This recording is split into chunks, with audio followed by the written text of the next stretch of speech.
Good morning, good morning. Tyler here, Sober Servants. Hope you are well today.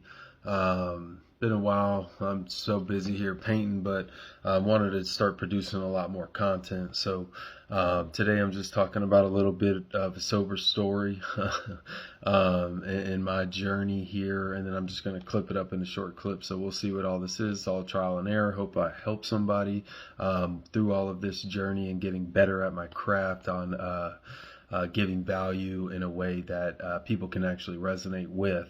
But I'm 30 now. My sober journey's been quite long, especially over the last really 5 years when I started realizing that, okay, alcohol really messes up my life in so many ways. I'm a very driven person. I always have been. But when I got into a point where, I really would work hard, but I'd drink while I was working. Like I was really lonely. I had already lost friends. This is like midway through my 20s here. After establishing an addiction to escaping my reality of I'm not good enough. I'm not going to make it, even though I'm trying to make it, trying to figure these things out online. Back in then I was working at a bank on the phone all day doing mortgages, and people I was around were into bad things, and that's where it kind of all started with drinking and drugs, at work and leading throughout every night at the house, which was miserable, for me and my wife. And so eventually things happened where I got in some legal trouble with DUIs and cars, and still working. People still trusted me, thank God, because they knew the type of person I was. But when I turned to drinking, and who that turned me into was literally a totally different person. So if you deal with a Jekyll and Hyde type of scenario, you got to drop it. It's not good for you. And your life changes a lot when you do finally drop it and realize that you do have power over the substance, any substance you may be struggling with. That first gives you so much power back in your life, because you've escaped so long of being not powerless, of being not powerful. You haven't been able to voice your opinions, probably. You haven't been able to voice your concerns, what's going on inside of you. Now, if you're always thinking there's a problem, life's not good, you really got to work on like your mindset, and escaping through alcohol and drugs fucks your mind up really bad. So it's really hard to get out of that, and really hard to not keep escaping to that, because it gets hard, because that was your route, that was your safe space to just escape and then be happy for a little bit and then be miserable and sad. You can't go out and find happiness the same place you keep losing it. So that's the first thing. Second thing is you got to let regret be your guideline. Anything you do and then you regret it later, like I would end up drinking. Some people drink and they don't really regret it. I mean, they kind of do, because the next day they feel like shit, or they're off, or they're brain fog, or they're on a diet and they fucked up. So those are their regrets. My regrets were yelling at somebody, saying just profuse things, to people that I love so much and that I need in my life and care about and having in my life, that I'd wake up the next day and just be like, it's just like, it was so bad that, and then as a sober person, like, I'm so good. So it's just so crazy the effect that it has on me.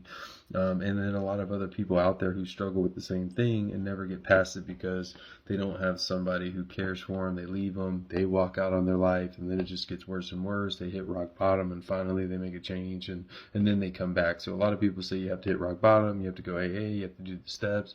Everybody's journey is different. You do need tools that keep you away from the things that get you there. Any triggers, any you need to go, maybe, therapists will help you with coping mechanisms, but the coping mechanisms are getting in the gym, getting your body looking good, eating the right foods, sleeping good. Those are the ones. Getting sober first, and then you got to put all those in place. You got to get a community and people that care about you and are checking in on you. You really can't do this thing alone, whether you think you can or not. There are some people who have done it before, but they also have people checking in on them, making sure they're all right, what's going on, so that's going to happen. And this journey is, it's long, because it never goes away. You're always going to think about it. You're always going to have things come into your environments and smells and, past experiences that you remember that bring up those maybe fun times or bring up the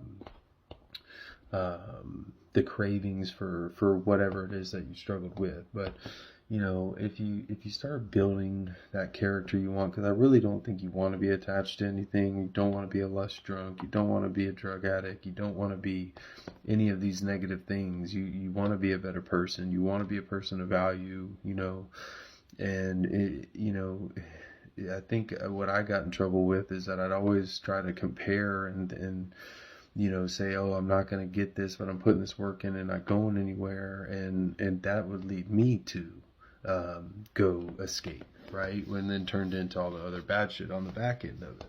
But once I realized that, it's really just about the journey and experiencing it all and feeling it all, not escaping from it, because that's where you grow. And then all the things that the ways that it affects your brain,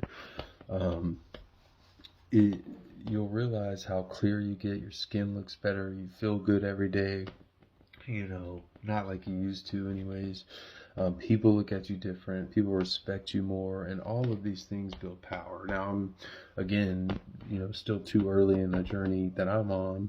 I get 60 days, 90 days with no problem. I don't crave it. I don't think about it. But then what I get hit is when I'm tired, and it's almost like I'm on a hamster wheel again of doing so much and trying to figure out so much, and it's almost like it just comes crashing down where I can't take it, or I just want to relax, and I don't relax very easily. Like, I have to be active. I have to be doing something. So I'll golf, right? And then golfing is a trigger of mine. It's a big hobby of mine. I like to play good and be good, but I also like to drink, so sometimes that turns into that, and it hits me, and I'm just like, fuck it, so honestly, I'm still trying to get over a 90-day hump, and I will, you got to have confidence too, because you got to know everything you're doing. Like, I don't miss workouts every morning. I eat good every day. I'm a good person to my wife and daughter, a good father to my daughter. I try to be the absolute best person I can be and do the absolute most in every day, because now I realize that, over the last 10 years of wasting so much time, how valuable time is, and how much I screwed my body up. And now being on the right path, how much my body's changed so quickly. My health's changed, my skin's changed, everything is just moving up. And I want to get rid of these other habits that I got rid of in the past too, but come back, just based on the self-sabotage thing. So if, you have a self-sabotage issue, you got to just be mindful and monitor your thermometer. Like, when things are getting too busy, just step back, breathe, go work out, go walk, go give somebody some love, go give peace. Go, hug, don't go isolate yourself. And I isolate myself in work, and then the work just stirs up the whole, damn, I need to get there quicker, I need to do this quicker, and then ultimately it leads to the escape. So I'm very aware of where it comes in, because I get angry, and my anger, will turn into fuck it. And when I say fuck it, it's not good, because I'm in control for a while, and then eventually I lose control, and I'm a dumbass. So that's all I'm saying today. I hope this helps somebody. I would go try everything out. You want to get sober. You want to be the best person you can possibly be, and you can't do it by doing anything extra. Like, you have to get rid of bad things and put good things in your life, and then give it time to see the effects of it, and then get addicted to those effects, the positive effects, because you're addicted to all the negative, and you don't even see it. And I didn't see it for a long time until I decided to get rid of the negatives and put the positives, and it brings so much clarity. It clears up so much mental space, so much anxiety, so much just bullshit. And then once you get over the fear to keep going, and that it will all work out, and you will become something, and you will do something, substantial in God's will or universe's will, whatever, because karmic debt's very real too. So start putting good karma in your life, get rid of the bad, and just stay the course, man. Hope it helps. Let's get it.